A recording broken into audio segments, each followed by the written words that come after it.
Les conseillers municipaux quant à été réunis autour de leur présidente Rose Osuka Raponda pour le deuxième conseil ordinaire de l'année. Ces assises avaient pour ordre du jour, bien sûr, le bilan des recettes et des de l'année 2017 de la commune de Libreville.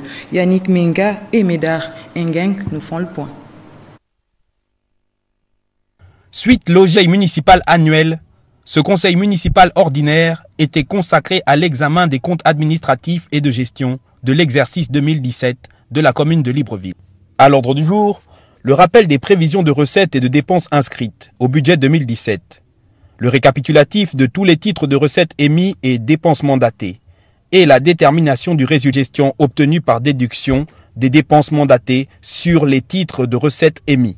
Approuvé à l'unanimité par les conseillers municipaux présents, les recettes ordinaires qui se composent de prestations de services, de recettes diverses et imprévues, des droits de taxes locales, des subventions de fonctionnement, des ristournes et recettes sur l'exercice antérieur s'élèvent à près de 24 690 millions de francs CFA.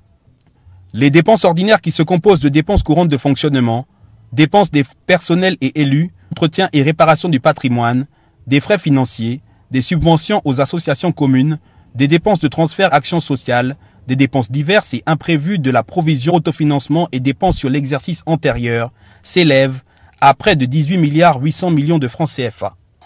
En conclusion, les résultats de gestion finale de l'exercice 2017 s'élèvent donc à environ 6 552 millions de francs CFA. Comme vous pouvez le constater, chers collègues, il s'agit là des montants considérables que je peux vous assurer que le bureau de conseil municipal poursuivra ses efforts en vue de la mise à disposition par l'État de ses ressources financières. Rappelons que le solde de gestion finale est inscrit dans les livres de la Direction générale de la comptabilité publique et du Trésor.